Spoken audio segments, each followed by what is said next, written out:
Amén. Esta mañana, el tema de esta mañana lo he titulado Examen Final. No sé lo que ustedes puedan pensar con ese título, Examen Final. Yo le puedo decir que en cuanto a examen final tengo mucha experiencia porque estudié, fui estudiante y también he sido profesor. Y entonces conozco de ambos lados lo que es un examen final.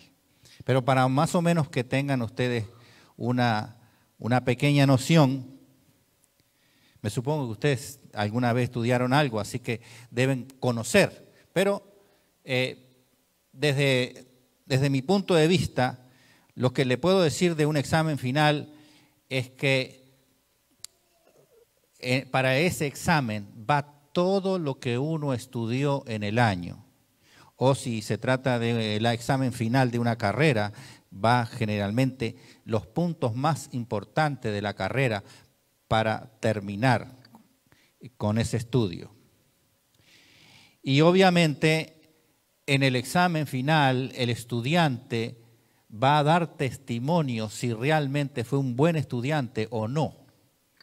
Y luego viene la parte del profesor, que el profesor tiene que agarrar cada examen de cada alumno y hacerle una revisión exhaustiva y ir chequeando punto por punto a ver qué fue la respuesta de ese alumno, si estaba dentro de lo que se le está pidiendo o no. Eso es básicamente un examen final. Pero previo al examen final, el alumno siempre se pregunta muchas cosas. ¿Y cuántas preguntas van a hacer? ¿De qué tema se va a hablar? Para más o menos el alumno poder estudiar y prepararse. Pero ahora lo que yo quiero es que llevemos esto del examen final a la parte espiritual. Nosotros como cristianos, ¿vamos a tener un examen final? Y la respuesta es sí, vamos a tener un examen final. Y nosotros tenemos que prepararnos ahora en vida para ese examen final. Yo sé que para muchos es más conocido pensar que vamos a tener un juicio. Y sí, el juicio investigador o el examen final es la misma cosa. El punto es que Cristo Jesús va a tener que examinar el libro donde están nuestros registros en el cielo, donde el ángel anotador anotó cada pensamiento, cada palabra, cada obra que nosotros hicimos aquí en la tierra, va a estar escrita en un libro y el Señor Jesús va a tener que abrir ese libro y va a tener que hacer un examen exhaustivo, minucioso, y luego va a tener que tomar un veredicto. Allí en esos registros celestiales va a estar nuestro testimonio escrito, lo que nosotros hemos hecho con vida, a la luz pública y también en oculto. Y nosotros vemos esto en los versículos que hemos leído en la lectura bíblica, pero también, por ejemplo, lo podemos encontrar en Apocalipsis. Cuando el Señor venga en majestad y gloria, Él va a traer el resultado del examen de cada uno. Así como en el examen en una secundaria o en una universidad, el profesor finalmente toma un veredicto y pone ahí una calificación, una nota, para ver si el alumno aprobó o no aprobó el examen. De la misma manera, Cristo va a venir, como dice allí Apocalipsis 22, versículo 12. He aquí yo vengo pronto y mi galardón conmigo para recompensar a cada uno según sea su obra. O sea que Él trae allí el resultado final. La lectura bíblica que se leyó recién. Cuando el Hijo del Hombre venga en su gloria y todos los santos ángeles con Él, se sentará en su trono de gloria y apartará los unos de los otros como aparta el pastor las ovejas de los cabritos. Entonces el veredicto o el resultado definitivo es el siguiente. del examen final o del juicio que Dios haya hecho en el cielo es: las ovejas van a la derecha. Eso representa el grupo de personas que aprobaron el examen final y que por lo tanto recibieron el sello del Dios vivo para salvación eterna. Pero los cabritos que van a la izquierda implican que estas personas no aprobaron el examen final. Por lo tanto, su nombre es borrado del libro de la vida.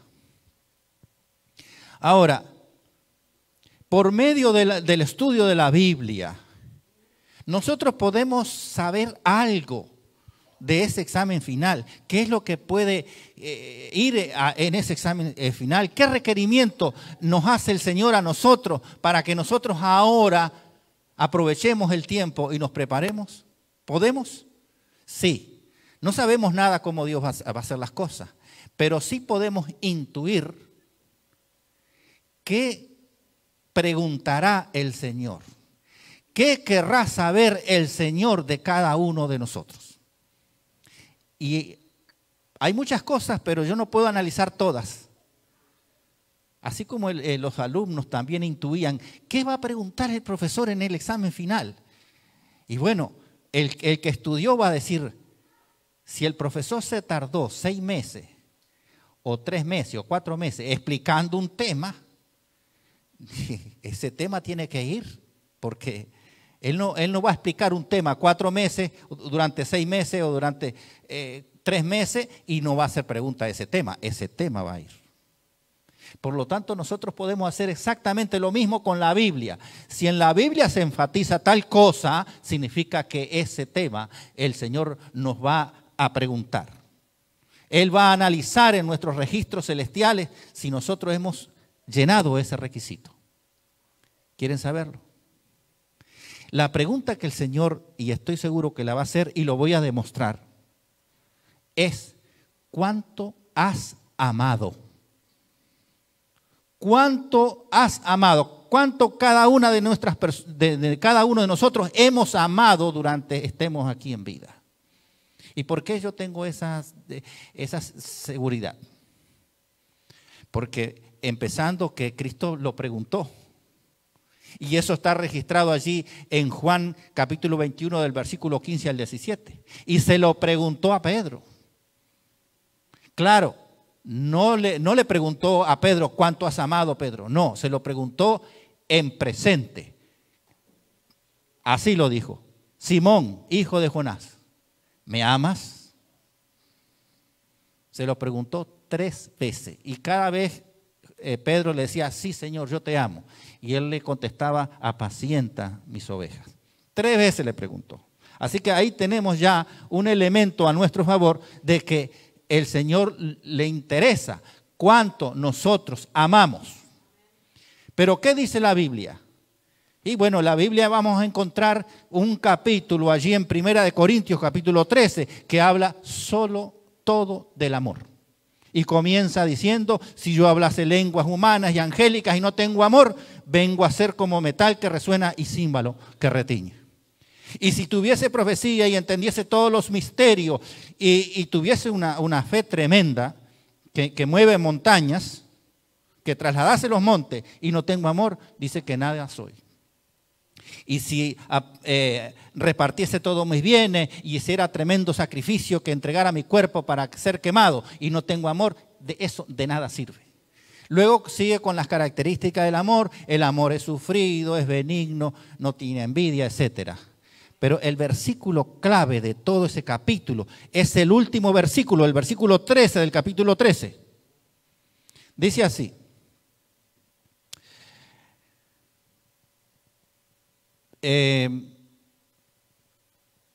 y ahora permanecen la fe, la esperanza y el amor. Estos 3. ¿Pero cuál es el mayor de los 3? El amor. Fíjense que en Hebreos 11:6 dice que sin fe es imposible amar a Dios, agradar a Dios. Sin fe. Si usted no tiene fe, es imposible que va a agradar a Dios. También en Tito 2, versículos 2 y 13 nos dice que vivamos en este siglo sobria, justa y piadosamente, aguardando la esperanza bienaventurada y la manifestación gloriosa de nuestro gran Dios y Salvador Jesucristo. ¿Son importantes la fe y la esperanza? Sí, pero el amor lo supera. ¿Por qué? Porque el que no ama no ha conocido a Dios, porque Dios es amor. La esencia de Dios es el amor. Eso lo dice allí en Primera de Juan, capítulo 4, versículo 8. ¿Qué dijo Jesús acerca del amor? Bueno, vamos a Mateo 22, del 37 al 40, y allí vamos a ver lo que dijo Jesús. Jesús le dijo: amarás al Señor con tu Dios con todo tu corazón, con toda tu alma y con toda tu mente. Y este es el primero y grande mandamiento. Y el segundo es semejante a este: amarás a tu prójimo como a ti mismo. Pero el pasaje termina con algo que a veces no lo leemos, que dice así: de estos dos mandamientos dependen toda la ley y los profetas. ¿Y qué es la ley? ¿Los 10 mandamientos nada más? La ley es el Pentateuco, los primeros 5 libros de la Biblia. Así que los primeros 5 de la Biblia dependen de amar a Dios y amar al prójimo. Pero acá dice que todos los profetas también. Todos los profetas del Antiguo Testamento y los profetas del Nuevo Testamento. Incluso aquellos profetas que hablaron, hicieron y no escribieron libros. Como Elías, por ejemplo, como Juan el Bautista. Todo lo que ellos dijeron depende de amar a Dios y amar al prójimo. Romanos 13:10, Pablo dice: el amor no hace mal al prójimo. A ver, ¿hay alguien que le haga mal si lo aman? Yo creo que a nadie va a decir que me hace mal, que me amen. El amor no hace mal al prójimo, así que el cumplimiento de la ley de Dios es el amor. Así que si usted quiere guardar los mandamientos de Dios, cumplir la ley de Dios, en lo que tiene que hacer es amar. Siempre amar. Ahora, cuando te pregunten a ti directamente: ¿cuánto has amado hasta ahora? Y bueno, a lo mejor tú comienzas a pensar en tu mente y comienzas a hacerte como una lista. Bueno, yo amo a Dios en primer lugar, y en segundo lugar, ¿a quién pones? Uno mismo, porque amarás a tu prójimo como a ti mismo, y si tú no te amas a ti mismo no puedes amar al prójimo. Y después de ahí, ¿quién pones? Pones a tus hijos, a tu esposo, a tu esposa, a tus padres, a tus hermanos. ¿A quién pones? Ya eso depende de cada quien. El punto principal aquí es: en esa lista hay personas que tú conoces, pero que no están en la lista y no la vas a poner jamás. Es decir, en otras palabras, ¿tú haces acepción de personas? ¿Haces acepción de personas? Si nosotros somos imitadores de Cristo Jesús, ¿Dios hace acepción de personas? No hace acepción de personas. Por lo tanto, ¿nosotros debemos hacer acepción de personas? No debemos hacer acepción de personas. Deuteronomio, por ejemplo, Deuteronomio 10:17 y Romanos 2:11, uno del Antiguo y otro del Nuevo Testamento. Y hay muchos más versículos que dicen que Dios no hace acepción de personas.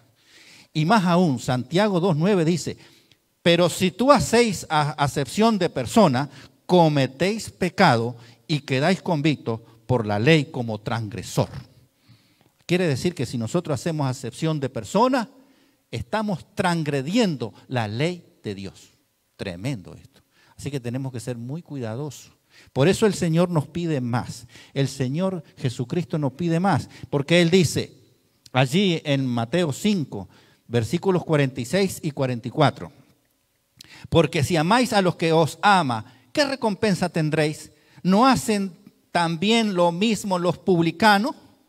Pero yo os digo: amad a vuestros enemigos, bendecid a los que os maldicen, haced el bien a los que os aborrecen y orad por los que os ultrajan y os persiguen. No es tarea fácil esa, amar a nuestros enemigos. Sin embargo, el Señor nos da unas pautas aquí que nosotros tenemos que tener en cuenta. Por ejemplo, no acumular rencor en tu corazón. No acumules amargura, no devuelvas mal con mal, sino ora. Ora mucho por las personas que te acosan y persiguen. Pídele sabiduría al Señor para que tú en esa situación obres correctamente conforme a la voluntad de Dios, y también que le toque el corazón a esa persona que te está agrediendo, que te está acosando, para que el Espíritu Santo trabaje en el corazón de esa persona y esa persona pueda cambiar. No te puedes acercar a esa persona, no puedes ir con una sonrisa, porque la persona no quiere hablar contigo, te rechaza, no quiere verte. Y bueno, respeta esa decisión de la persona también, pero sí puedes orar a la distancia y no vas a tener ese problema, porque estás haciendo la voluntad del Señor. El punto es que con la ayuda del Señor y con la palabra de Dios y con la ayuda del Espíritu Santo, es como nosotros podemos perfeccionar nuestra capacidad de amar ahora en vida y también cambiar nuestro carácter para que sea a la imagen y semejanza del carácter de Cristo Jesús. Entonces en aquel día, dice el pasaje que venimos leyendo de Mateo, entonces en aquel día el rey le dirá a los de su derecha, a las ovejitas: venid benditos de mi Padre, porque tuve hambre y me disteis de comer. Bueno, cuando uno piensa en esta frase, uno lo resuelve tal vez dándole de comer a alguien, y está bien. O de hacer alguna obra filantrópica y crear, por ejemplo, un comedor para la gente, está bien, eso está bien. Además sabemos que el hambre es una de las señales del tiempo del fin, a pesar de que a través del tiempo mucha gente ha pasado hambre en su vida, pero en el tiempo del fin esta es una señal. Allí en Mateo 24:7 lo dice, que habrá hambre en el mundo. Así que compadecerse del hambriento y de alguna manera contribuir en satisfacer esa necesidad es algo que está aprobado por el cielo. Sin embargo, hay un mensaje espiritual detrás de todo esto. Y es que, y eso lo vemos porque Cristo se presenta como un alimento. En algunas ocasiones Cristo se presenta como un alimento. Él dice: yo soy el pan vivo que descendió del cielo. El verdadero maná es que también es símbolo de la palabra de Dios. Y el Señor promete allí en Juan 6:51, que es el versículo que estoy citando: si alguno comiere de este pan, vivirá para siempre.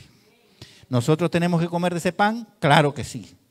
Claro que tenemos que alimentarnos de ese pan. Y a mí me llama la atención la historia que está registrada en Mateo 14, del 13 al 21, que es cuando Cristo hace el milagro de los 5.000 hombres que comieron pan y los peces. Multiplica los panes y los peces. Pero antes que eso pasara, los discípulos vinieron a Jesús y le dijeron: Maestro, despide a esta gente, que se vaya a su casa a comer. ¿Y qué les dijo Jesús? Sí, vamos a sacarlos de aquí. ¿Dijo eso Jesús? Le dijo: no, se quedan, ustedes los van a alimentar. Y entonces ahí está el principio espiritual.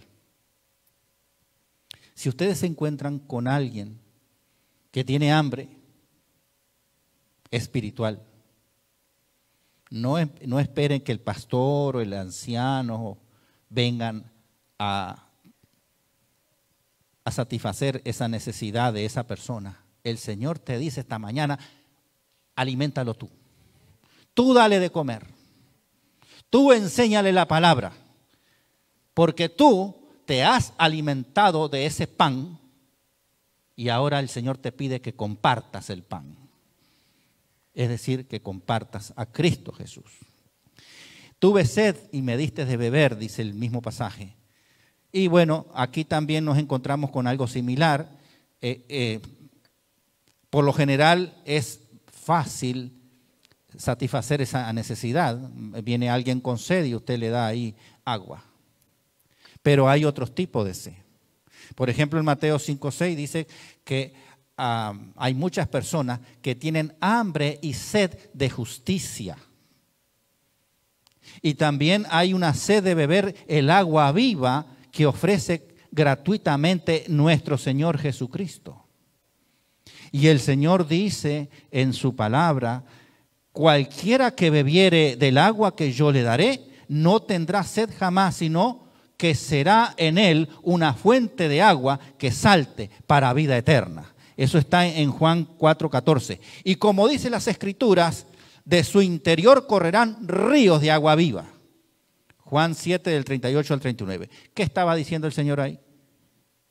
¿De qué estaba hablando el Señor? ¿Cuál es el agua viva? La presencia del Espíritu Santo en nuestra vida. Ese es el agua viva. Y ese es el agua que te sacia y que salta para vida eterna. Y ese es el agua que el Señor quiere que tú compartas. Fui forastero y me recogisteis. Bueno, la condición de forastero o extranjero, que es lo mismo, a veces es muy dura. Es muy, pero muy dura. Las vueltas que tiene que dar la persona que es extranjera. Y creo que aquí por lo general, somos casi todos extranjeros. Y nosotros sabemos las dificultades que hemos pasado para estar aquí hoy en este lugar. Y seguimos pasando. Porque cuando se es extranjero, hay mucha dificultad. Se le discrimina, se le da los peores trabajos, se le paga lo mínimo y se le trata mal. Por eso el Señor ya desde miles de años atrás, Él sabía que el extranjero iba a ser maltratado.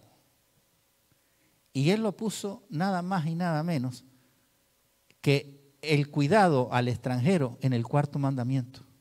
Porque cuando Él dice, no trabajes tú, ni tu hijo, ni tu hija, ni tu criado, ni tu bestia, y después ¿cómo termina? Ni tu extranjero que está dentro de tus puertas. Es decir, que Dios espera que tengamos cuidado también con el extranjero. Pero hay un versículo que me gusta más, que está en Levítico 19:34, que dice, como a un natural de vosotros tendréis al extranjero que mora entre vosotros. Y mire cómo sigue el versículo. Y lo amarás como a ti mismo, porque extranjeros fuisteis en la tierra de Egipto. Así que está aplicando el segundo grande mandamiento, amarás a tu prójimo como a ti mismo, lo aplica al extranjero. Amarás al extranjero como a ti mismo. Interesante, ¿verdad? Claro, si el extranjero también es tu prójimo.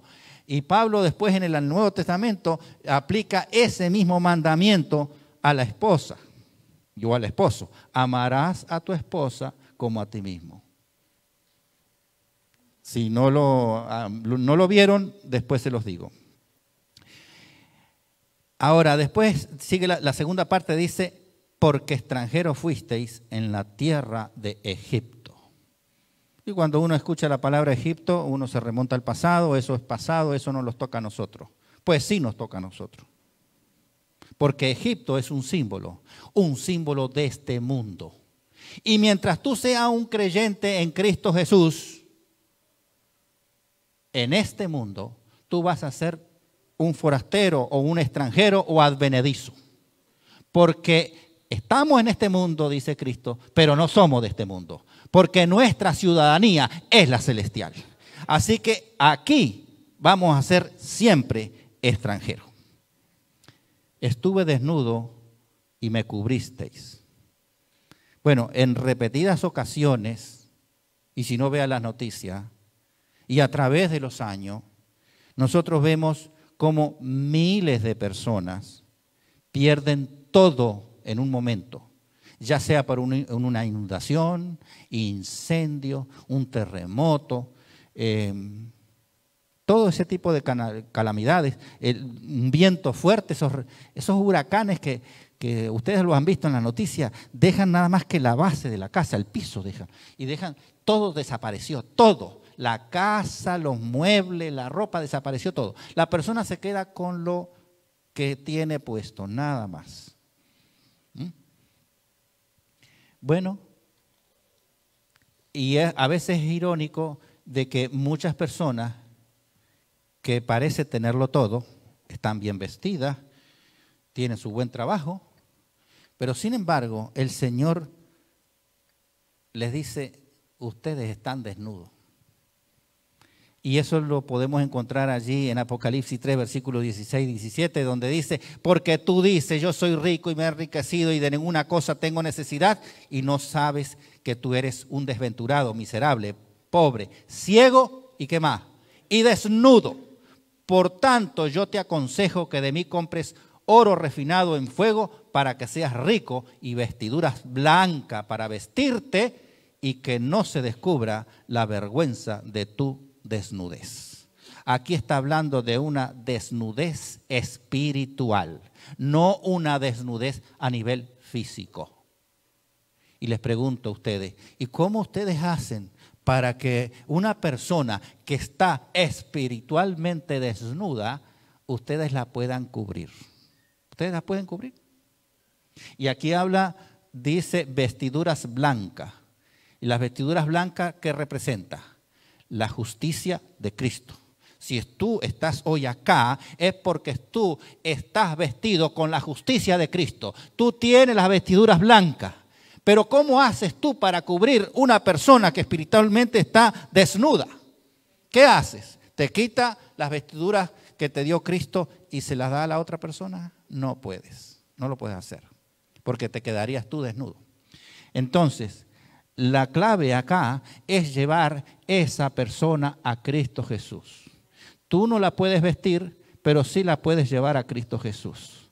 Y Gálatas 3:27 dice algo poderoso.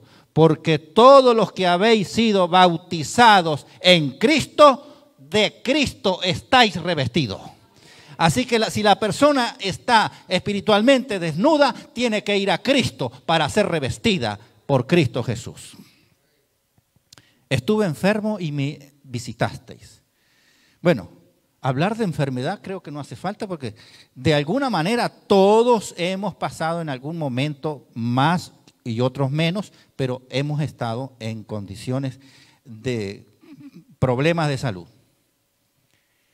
Y el Señor acá dice que debemos visitar. Estuve enfermo y me visitasteis. Y más ahora, hablar de enfermedad en medio de una pandemia que todavía no se termina de ir. Por lo tanto, atender, asistir o vestir a una persona, visitar a una persona enferma, orar por ella, no solo es aprobado por Dios, sino que es declarado prioritario. Porque si hay una emergencia y esa emergencia se presenta en un día de reposo, en un sábado, en un Shabbat, entonces el Señor te da la autorización para ir y estar allí con el enfermo en vez de venir al templo. Porque en primer lugar debes atender ese enfermo. Mateo 12:12 lo dice. Por consiguiente, es lícito hacer el bien en el día de reposo, en los sábados. Pero la enfermedad que está tratando también este pasaje es la enfermedad del pecado, que es la enfermedad más grave y que esa enfermedad todos la hemos padecido. ¿Por qué? Porque hemos nacido con naturaleza pecaminosa y no nos salvamos, nadie se salva de esa enfermedad. Sin embargo, si estamos aquí es porque todos hemos sido limpiados por la sangre preciosa de Cristo Jesús. Y por lo tanto hemos encontrado el médico divino para que Él nos cure. Tú sabes entonces cuál es el camino de santidad, cuál es el camino de salvación, cuál es la forma de ir a ese médico divino. Por lo tanto, lo que tienes que hacer tú es visitar a esos enfermos que te rodean, enfermos espirituales, y mostrarle el camino de santidad. Esa es una tarea que el Señor te encomienda. Estuve enfermo y me visitasteis. Estuve en la cárcel y vinisteis a mí. Y una de las consecuencias severas de practicar el pecado y una práctica continua del pecado es que la persona termina cayendo en 3 lugares. Uno de esos es la cárcel, la otra es el hospital y la otra el cementerio. Y entonces cuando la persona cae en la cárcel, ya quedó allí apresada, no puede salir. Por lo tanto, hay que ir a ella, como dice aquí, y vinisteis a mí. Hay que ir a ella porque esa persona no puede salir de la cárcel. Pero resulta que en el mundo que vivimos, vemos a nuestro alrededor, incluso personas que hoy pueden estar acá, que aparentemente están libres, sin embargo, están encarceladas, están en prisiones de aflicción, como dice acá un salmo. Salmo 107, versículo 10, y también lo dice Job 36:8. Estos 2 pasajes le llaman prisiones de aflicción. Y también Cristo nos advirtió allí en Juan 16:33, en este mundo, ¿qué vas a hallar? Tendréis aflicción. Mas confiad, yo he vencido al mundo. Por lo tanto, nosotros podemos vencer al mundo porque todo lo podemos en Cristo Jesús. Pero sí es verdad, hay muchas personas que están pasando por una situación difícil, bien complicada, y se sienten aprisionadas. Y entonces el Señor pone en el corazón de aquellas personas que han logrado sentirse libre, y entonces esas personas es la que el Señor encomienda a que se visite a esas personas que están encarceladas y le lleve palabra de bendición. El Señor te dice en esta mañana que si tú te encuentras sumergido en el pozo de la desesperación, como habla allí el Salmo 40 del versículo 1 al 3, intentando salir por tus propios medios, el Señor te dice, clama a mí y yo responderé. Eso se encuentra en Jeremías 33:3. Y como dice, sigue diciendo el Salmo, el Señor te dará palabra de bendición, palabra de esperanza, se va a inclinar a ti, va a escuchar tu clamor y va a sacar tus pies del lodo cenagoso, de los pies que tú te hundes allí porque no puedes salir. El Señor te va a sacar allí y va a poner tus pies sobre la roca. Y la roca es Cristo Jesús. Y va a enderezar tus pasos y también va a poner un cántico nuevo en tu corazón para que alabes y glorifiques el nombre de Dios. Entonces en aquel día el Señor te va a decir, venid, benditos de mi Padre, heredad el reino eterno preparado para vosotros desde la fundación del mundo. Por cuanto has obrado con amor en todas las situaciones como respuesta al amor de Dios con el cual tanto te amó, tanto nos amó. Nosotros debemos obrar con amor porque Dios nos amó primero. Y tenemos que, si Dios nos ama, tenemos que dar una respuesta también de amor.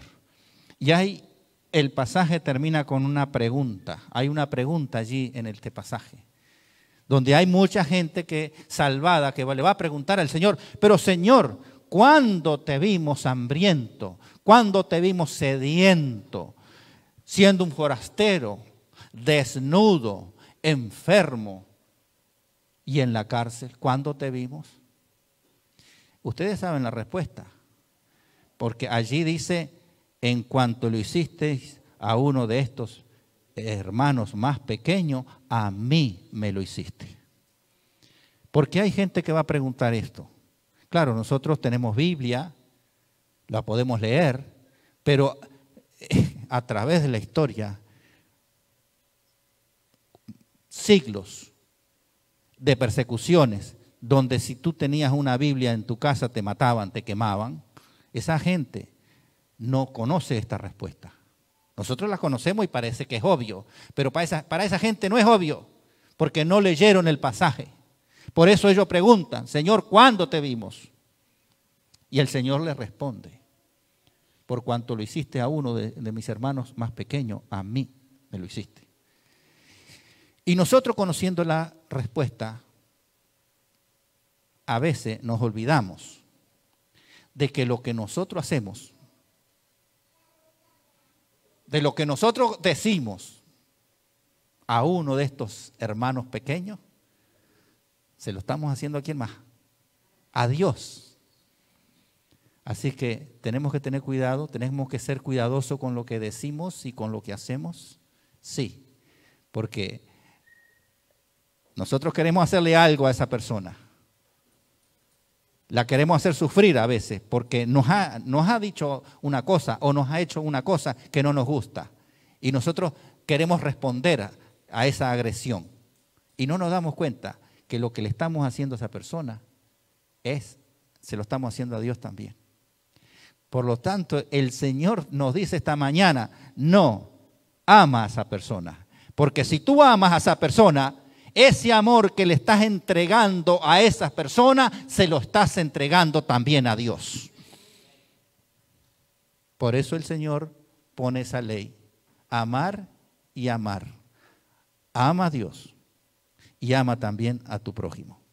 ¿Tienes enemigo? Ámalo también a la distancia, a través de la oración. Pero no dejes de amar, porque no solo que de estos dos mandamientos depende la ley y los profetas, sino que de esos dos mandamientos depende la salvación eterna de cada uno de nosotros.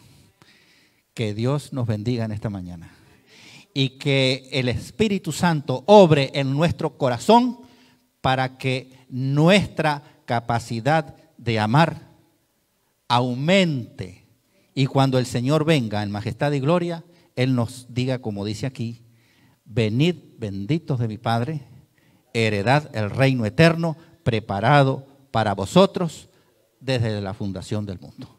Que Dios te bendiga. Vamos a ponernos en pie y vamos a cantar las estrofas del himno.